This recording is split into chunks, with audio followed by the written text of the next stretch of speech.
Azionaj Musa, sa e rëndësishëm është ky rivlerësim për mua si qytetar që mund të mos kem blerë shtëpi para 10 vjetësh edhe nuk kam rivlerësim të saj, një vlerësim për çmimin e tregut. Kam një mendim pak ndryshe, domethënë patjetër mendoj që është rregullator për tregun dhe do ketë një farë ndikimi, sidomos për pronat, pallatet ekzistuese që i themi ne, për pallatet shumë të vjetra që do t'i çojë drejt asaj vlerës reale që ato kanë, po nuk duhet harrojmë diçka, që së pari vetë çmimi i referencës zyrtar që neve kemi, me cilin i trajtojmë pronat sot, t'jemi drejt për drejt, e sinqert ne dim shumë mirë që nuk është çmimi real i atyre pronave. Pra, ai çmim me cilin pronat shitet nuk është çmimi pra ligjor, nuk është çmimi real që neve i shesim i transanksioneve që realizohen. Kështu që për ata që presin, nuk e di, ulje çmimesh apo një ndryshim kolosal në tregun e pasurive të paluajtshme nga ky ligj, unë besoj që nuk do të ketë ndonjë ndikim të madh. Me fjalë të thjeshta, unë mendoj që thjesht kemi disa pronar që do shesin këtë vit pronat, edhe nëse më përpara kanë paguajtur 15.000 euro, 20.000 euro, do paguajnë më pak.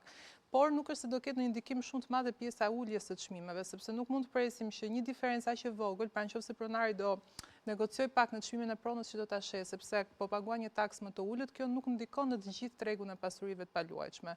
Mund ndikoj deri diku te pronat që janë mbi 20 vite të vjetra, po te pronat e reja që janë edhe shumica e transaksioneve që ne bëjmë çdo ditë në treg, nuk besoj që do ketë ndonjë ndikim të madh. Ajo që unë mendoj që do kishte një ndikim dhe do ta ndryshonte tregun, do të ndihmonte atë që është më e rëndësishme familjet shqiptare që ta kenë më të lehtë që të blejnë një pronë, do të ishte të punohet me çmimin e referencave, të rritet çmimi i referencës, të shkojë në vlerën që realisht tregu ka sot dhe me cilën ne shesim sot, që në këtë mënyrë ndihmoj pjesën e kreditimit. Po shkon kjo gjë. Pra, ajo është ajo që unë mendoj që do të ndikonte më tepër në treg se sa kjo. Kjo është thjesht një lehtësi, le të themi, për këtë periudhë deri në dhjetor, që nuk është periudhë shumë e gjatë, se 10 muaj janë. Për ata që shesin prona gjatë kësaj periudhe ose ato që do mendojnë ta shesin pronën një ditë. Është vullnetare, siç thatë Xheni, por me aq sa kam parë unë në treg ose me transaksionet që unë punoj çdo ditë, këtë po e përfitojnë vetëm ata që thjesht kanë vendosur të shesin pronën e tyre gjatë këtij viti, do paguajnë 10% më pak.